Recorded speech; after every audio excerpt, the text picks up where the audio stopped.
Video which claims to show the schoolgirls kidnapped from northeastern Nigeria 2 years ago has been released. The pictures, which TRT World cannot independently verify, show a fighter from the terrorist group Boko Haram. He demands the Nigerian government release his prisoners in exchange for the return of the girls. Now more than 200 young women have been missing since they were abducted from their school in Chibok in 2014. Some are believed to have been forcibly married to Boko Haram fighters. Well, Olatunji Olomoraju is a spokesman for the Bring Back Our Girls campaign in Nigeria. He says though this new video is painful to watch, it also carries a message of hope for the recovery of the abducted girls. Watching the video, the demands of the terrorist sect, are obvious. They insist on that the government should release their members that are in captivity, that have been arrested in different parts of the country. And so the way it is right now, I think it's for the government to sit down and really, think deep. We as a group believe that substantial number of the girls are alive, and we think the government should do all that is possible to ensure their release. And it means the Boko Haram sects are obviously willing to release the girls. Based on what was stated in the video, they have emphasized that they want their members in exchange for the girls, and they will keep the girls alive for as long as possible.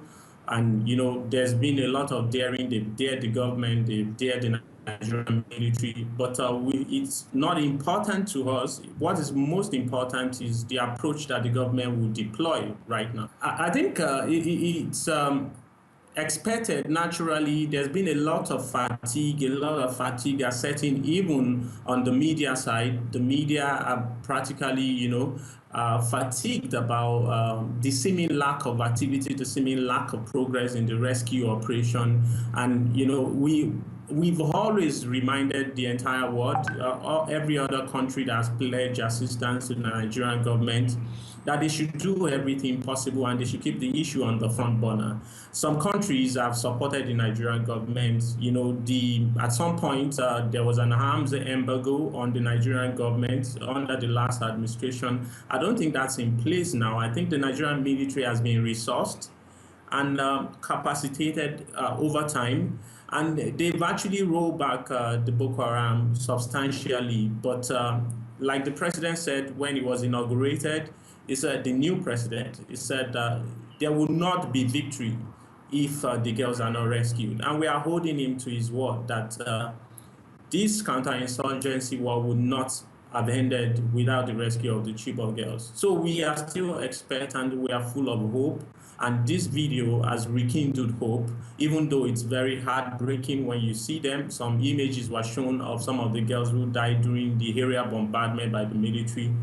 But still, we just feel that the numbers are alive, are enough for the government to do something very drastic for.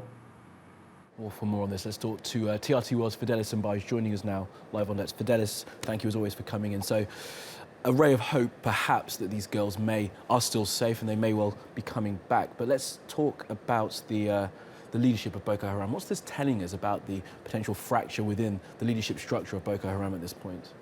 Well, the latest video is actually released by the Abubakar Shekau-led faction, of the Boko Haram, because Daesh did come out, a few days ago to issue a statement saying that Abu Musab Banawi is now the leader of Boko Haram. And since then, Shekau has come out to deny that and also reclaiming the leadership of the group, which he has been their leader since 2009. And this is the guy that we remember from those videos back in 2014, yes. Who was shouting at the camera, waving the Yes, and so the release of this video is actually like a statement of, a statement to actually confirm his authority, to confirm his leadership of the group, to confirm that he is actually in charge. This is a real, a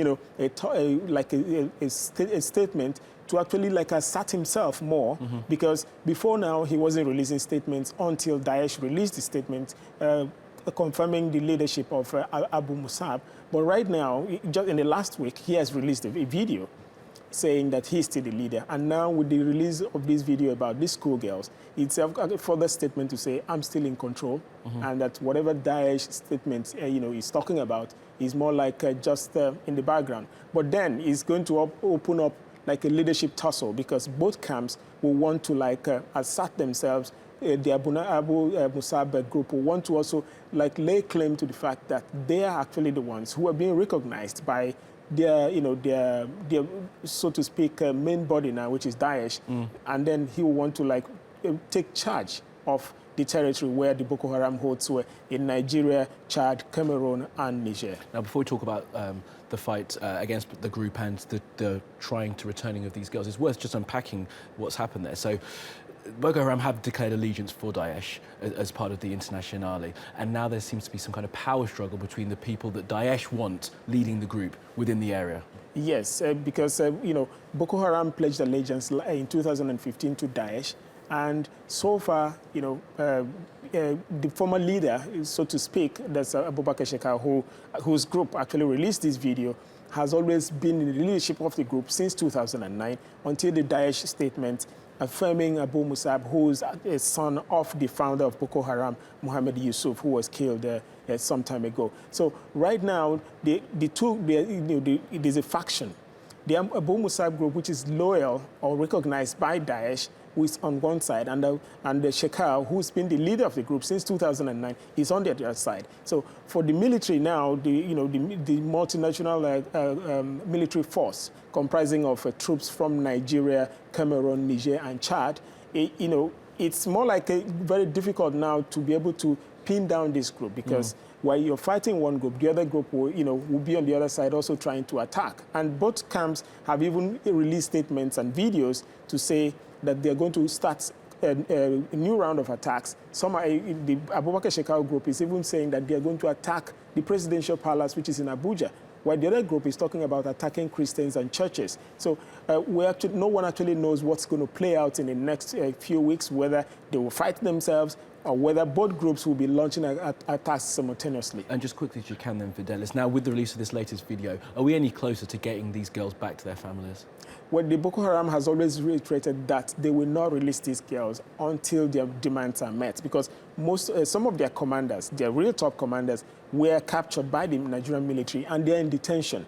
So they are asking for the release of these commanders in return for these girls. So as long as that doesn't happen, I don't foresee a situation where they will gladly or more like be open to release these girls.